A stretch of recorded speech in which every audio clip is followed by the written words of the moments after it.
Bienvenue pour vivre cet instant de parole de la vie éternelle avec Marc Joseph. Nous sommes aujourd'hui le 23 février 2026 et je suis de retour pour te rappeler que ce jour est pour toi un jour de grâce, un jour de bénédiction.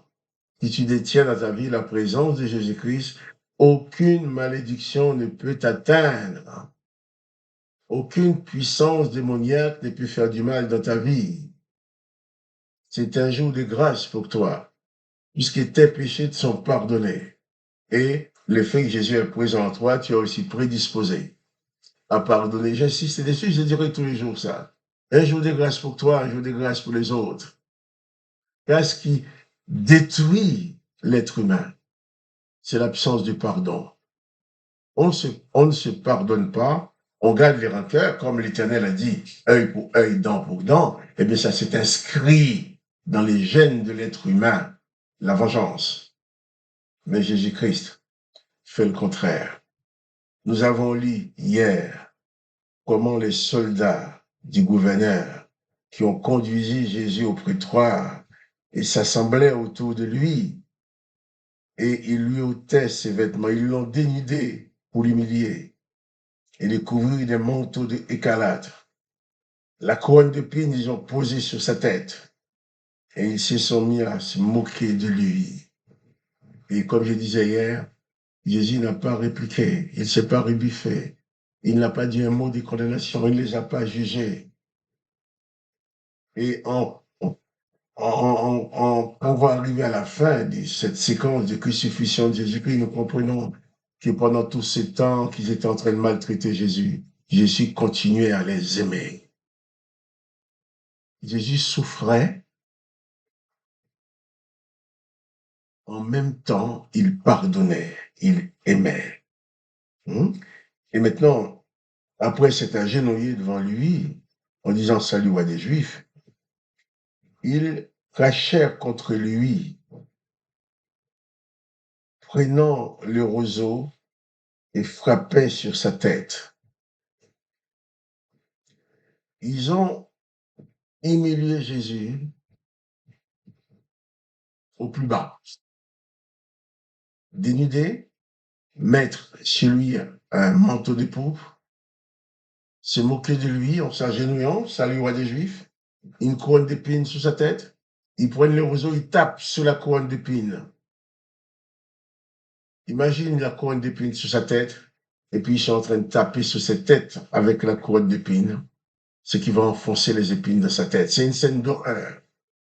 Mais Jésus-Christ a subi cette horreur en faisant grâce.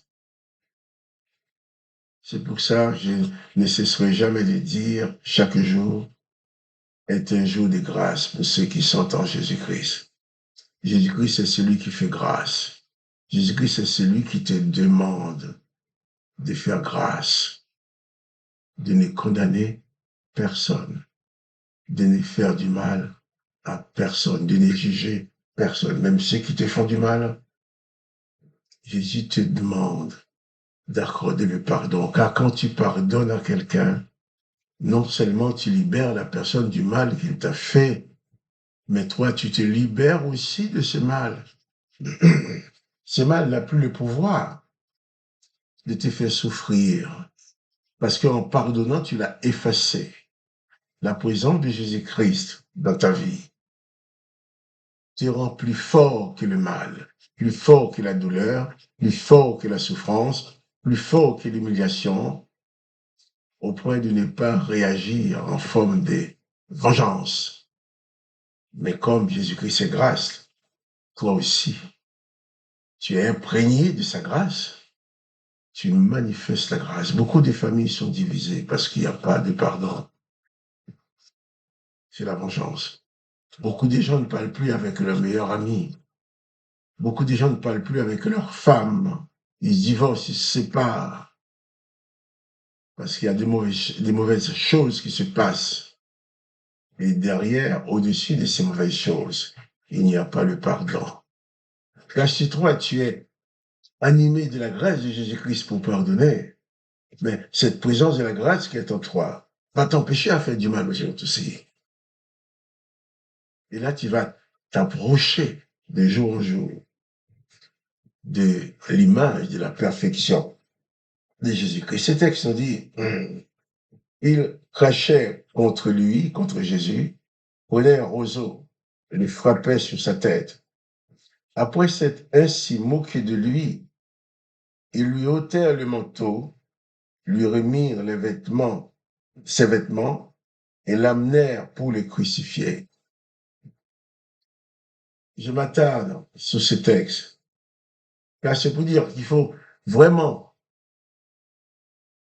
un amour surdimensionné, un amour hors norme pour accepter de quitter sa gloire et venir sur la terre pour sauver les humains, pour annoncer aux humains les paroles de la vie éternelle, pour ouvrir aux humains les portes de la vie éternelle qui leur étaient interdites par l'Éternel des armées.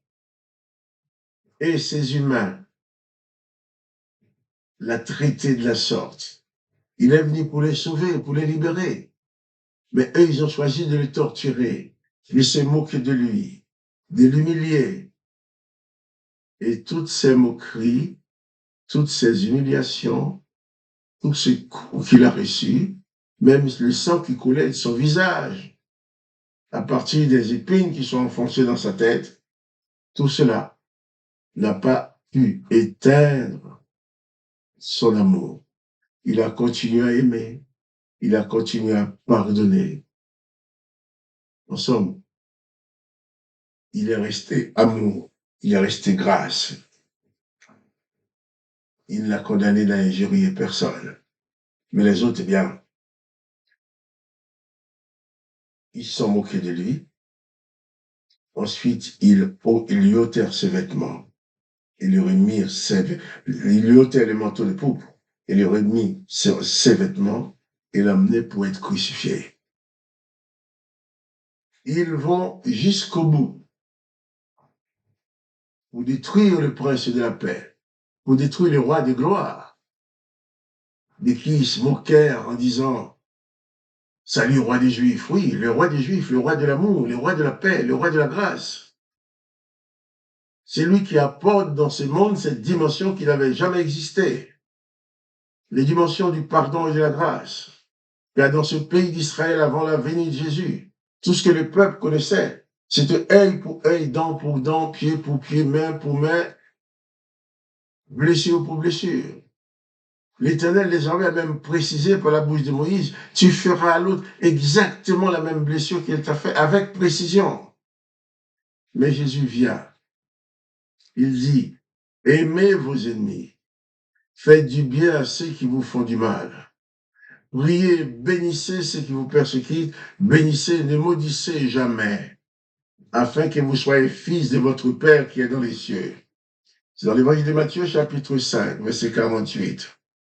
Jésus vient t'ouvrir la porte pour entrer dans la filiation de Dieu le Père. Et comme seule récompense qu'on lui a donnée, c'est la moquerie, l'injure, la couronne d'épines et enfin la crucifixion. Réalise que cette dimension d'amour de Jésus-Christ ouvre aussi pour toi les portes de la vie éternelle. Cette dimension d'amour de Jésus-Christ fait de toi aussi un homme, une femme de la grâce. Il n'y a plus de malédiction sur ta vie. Si quelqu'un te dit qu'il allait te maudire, laisse-le faire. Aucune malédiction ne peut t'atteindre parce que tu es en Jésus-Christ. Mais toi aussi, ne maudis pas. Si un jour tu devais maudire quelqu'un, c'est que tu ouvres la porte à toutes sortes de malédictions pour entrer dans ta vie. Si un jour tu refuses d'accorder le pardon à quelqu'un, c'est que tu fermes devant toi les portes de la grâce. Puisque si tu ne fais pas grâce aux autres, c'est que tu n'as pas la grâce en toi, tu n'es pas dans la grâce. Mais installe-toi dans la grâce de Jésus-Christ. Comme tu as reçu la grâce, fais grâce aux autres. Et chaque jour sera toujours pour toi un jour de bénédiction, un jour de grâce pour toi et pour les autres. Que le nom de Jésus-Christ soit glorifié, que toi tu sois béni, que tu t'installes dans la grâce. Et quant à moi, Marc Joseph, je suis installé dans la grâce. Et je te dis à demain pour les paroles de la vie éternelle.